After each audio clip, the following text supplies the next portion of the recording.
ఈరోజు మనం ఒక అద్భుతమైన అత్యంత పవిత్రమైన పుణ్యక్షేత్రం గురించి మాట్లాడుకుందాం. అదే పూరీ జగన్నాథ ఆలయం. 4 ధామాలలో ఒకటిగా విష్ణు స్వరూపుడైన జగన్నాథుడు, బలభద్రుడు, సుభద్ర అమ్మవార్లతో కొలువైన ఈ క్షేత్రం తన దివ్య మహిమతో పాటు ఎన్నో రహస్యాలను కూడా తనలో దాచుకుంది. ప్రతి సంవత్సరం జరిగే రథయాత్ర గురించి మనందరికీ తెలుసు. అయితే ఈ ఆలయం నిర్మాణంలో సాంప్రదాయాలలో దాగి ఉన్న ఒక నియమం ప్రజలను ఎప్పుడూ ఆశ్చర్యపరుస్తూ ఉంటుంది.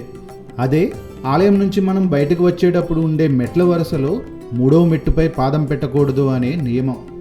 ఈ నియమం కారణంగానే పూరీ క్షేత్రానికి రహస్య క్షేత్రం అనే పేరు కూడా వచ్చింది. ఈ రహస్యం వెనుక ఉన్న కథ నేరుగా యమధర్మరాజుతో ముడిపడి ఉంది. ఆలయంలో మొత్తం 22 మెట్లు ఉన్నాయి. వాటిలో ఈ 3వ మెట్టుకు ప్రత్యేక పవిత్రత ఉంది.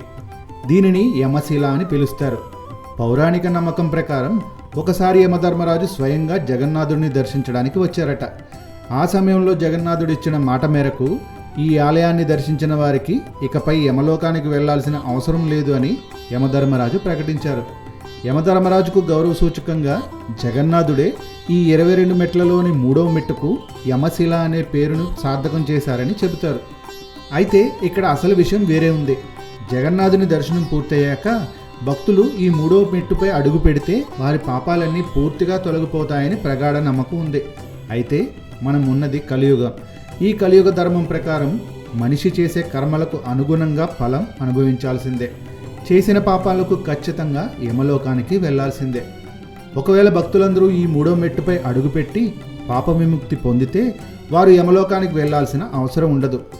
దీనివల్ల కర్మ సిద్ధాంతానికి యమధర్మరాజు విధులకు ఆటంకం కలుగుతుందని భావించారు.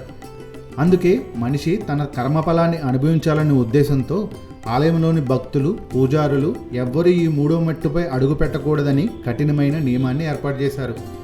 అందుకే ఇది కేవలం ఒక భక్తి క్షేత్రమే కాదు, ఈ జగన్నాథ ఆలయం మన కర్మ సిద్ధాంతాన్ని, మనిషి స్వభావాన్ని గుర్తు చేసే ఒక గొప్ప రహస్య క్షేత్రం. జై జగన్నాథ, నమో నమః. జై శ్రీరామ్.